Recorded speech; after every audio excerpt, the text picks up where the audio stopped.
I'll show you how to mount Gator SpeedLoad on straight shaft Husqvarna trimmers. This is a model 525, but it will be the same for pretty much any Husqvarna straight shaft trimmer.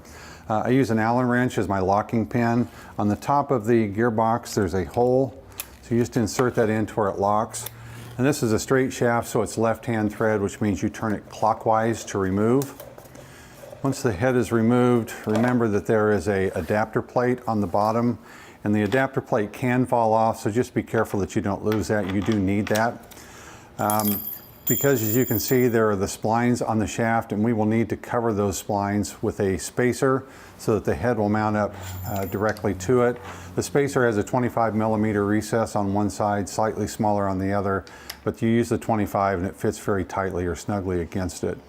So we use 24-500. 24-500 head and 24-250 will both fit this unit. They will mount exactly the same. The only difference is the diameter of the head. So once you open the head, you'll see that there is a hex inside for the arbor to fit into. This will take the number 2 arbor, which is a 10 by 125. So just press that in with your fingers. It doesn't have to be pressed in all the way. And again, this is left-hand thread since it's a straight shaft, so it will turn counterclockwise to tighten. And use the locking pin to lock it into place. You don't have to over tighten it, but just snug it down. And then snap the base part with the line in place. And that's all there is to it. Now, there is another option on this unit that you can do for a different head, because some of the comments that I've had is the line comes too close to the cutter and actually will swing below it and won't cut it off to length.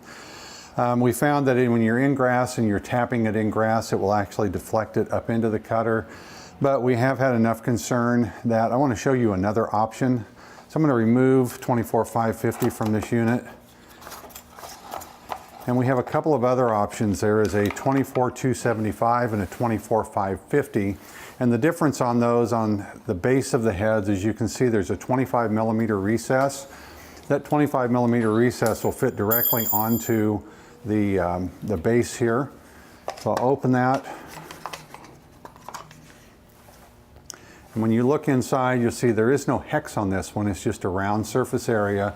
But this part will fit directly onto this mounting plate, and it will center it perfectly on that, so there's not any movement around.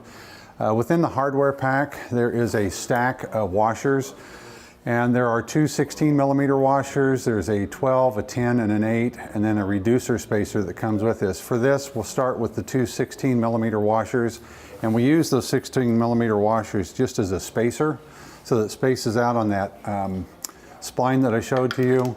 So you drop those into place, and then we use the 10mm since this is a 10mm arbor.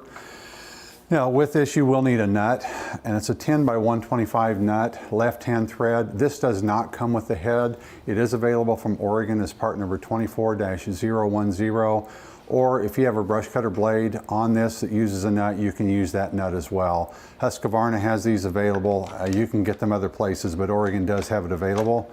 It's a left-hand thread, so remember you'll turn it on counterclockwise to tighten. And got a 17mm socket. If you use the Oregon nut, 17mm socket, tighten it down into where it's good and tight. Don't need to over tighten it. And then snap the base in place.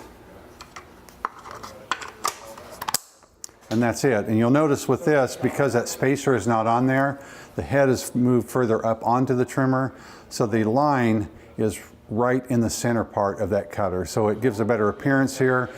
You get a nice fit up on this. So you can use either unit and you get the benefits, great benefits of using Gator SpeedLoad on your trimmer, but you get a little bit different alignment on this unit.